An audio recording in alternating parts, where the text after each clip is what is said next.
હવે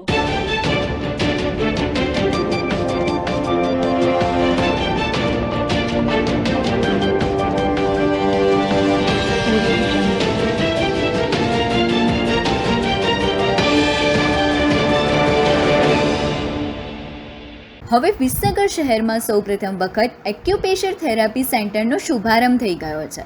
શહેરના આઈટીઆઈ ચોકડી પાસે આવેલા ગુરુકુળ રોડ ઉપર સોના કોમ્પ્લેક્સ ખાતે ડૉક્ટર યોગેશભાઈ પરમારના હરસિદ્ધિ એક્યુપ્રેશર થેરાપી દ્વારા વિવિધ દર્દમાં સારવાર અને ઉપયોગી કસરતોથી તમામ પ્રકારના દુખાવો માટે આશીર્વાદરૂપ બની રહી છે. હરસિદ્ધિ એક્યુપ્રેશર થેરાપી સેન્ટર ખાતે અત્યંત આધુનિક ટેકનોલોજી સાથેના મશીન દ્વારા યોગ્ય સારવાર કરવામાં આવે છે, જેમાં કમર તથા ગરદનના દુખાવા, ફેફસામાં નળીના બ્લોકેજ જેવી અનેક સારવાર કરવામાં આવે છે. તો હવે મહેસાણા કે અમદાવાદ જેવા શહેરમાં જવાની જરૂર નથી. હવે આપણા શહેર વિસનગરમાં જ એક્યુપ્રેશર થેરાપીનો લાભ મેળવો. હરસિદ્ધિ એક્યુપ્રેશર થેરાપી સેન્ટર, સોના કોમ્પ્લેક્સ, ગુરુકુલ રોડ, આઈટીઆઈ ચોકડી, વિસનગર. વિસનગર નગરપાલિકાના નગરોળ તંત્ર દ્વારા નિષ્ક્રિય વહીવટના કારણે શહેરના લોકો ત્રાહિમામ પોકારી ઉઠ્યા હતા.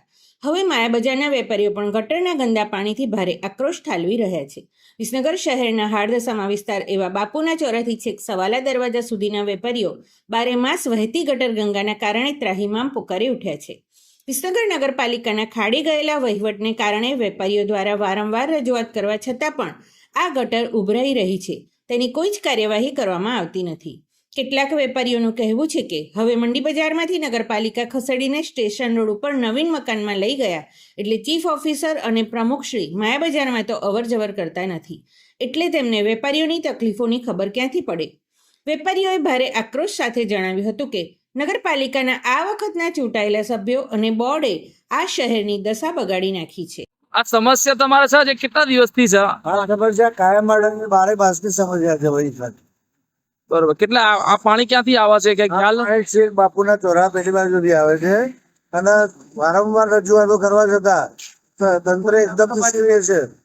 મેં ચીફ ઓફિસરને ઘણી વખત ફોટા પાડી રજૂઆતો કરેલી છે, કોઈ એક્શન લેવામાં આવતી નથી.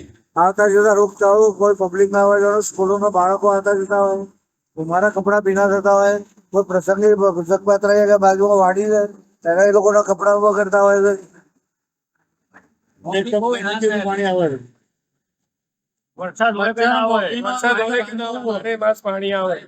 સમાચાર અને જાહેરાત માટે સંપર્ક કરો પ્રકાશ સોની 94 294 35 034, અલ્પેશ બારોટ 93 774 26 544. વિસનગર કે ન્યૂઝ.